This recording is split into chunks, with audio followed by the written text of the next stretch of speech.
This past week, I went to Sports Immortals Museum, where the crown jewels of sports reside.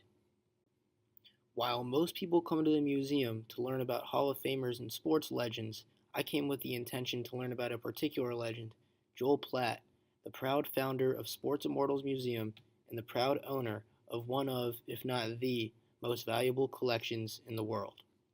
How old were you when you started collecting, and what ignited your interest in collecting memorabilia? Well, my story began in 1943. I was injured in a gasoline explosion, bedridden for over a year. In order to entertain me during the convalescent period, my parents started buying me baseball cards. My favorite card was Babe Ruth, and one night I had a dream that the Babe visited me in the dream and said, "Kid, don't give up. You could get better, someday be a Major League Baseball player, or build a museum for sports heroes."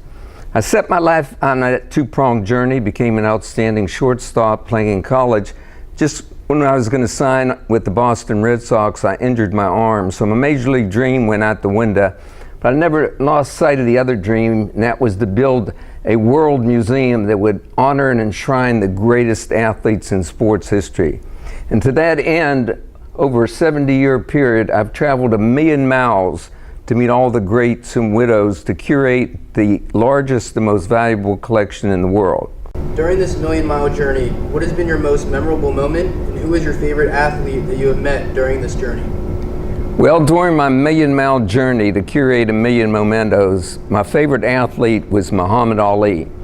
I met him on 6 different occasions, and every time was a monumental experience. But one that I could tell you about is I visited Ali at his training camp in Deer Lakes, PA. So on my way to New York on a business trip and stopped in unexpectedly. Ali had just finished dinner, was on his way to a press conference in Washington. His wife was in his camper, and I came on the scene, and this is about the 3rd time I had met Ali, and he called me, "My man, the museum man."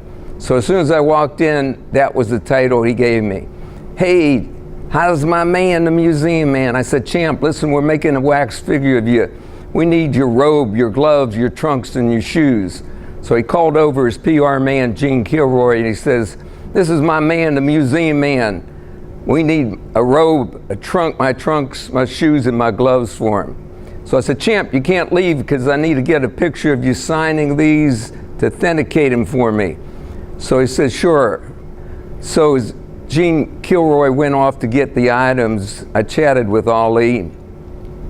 Gene came back about 10 minutes later. It had every item except the robe. So the champ looks down and he says, "Where's the robe?" He says, "Champ, you only have the robe that you wore in your last fight, and that's the one you're training with." He said, "The man only asked for one robe. Get the robe for him." Have any of your items been on display at the Smithsonian?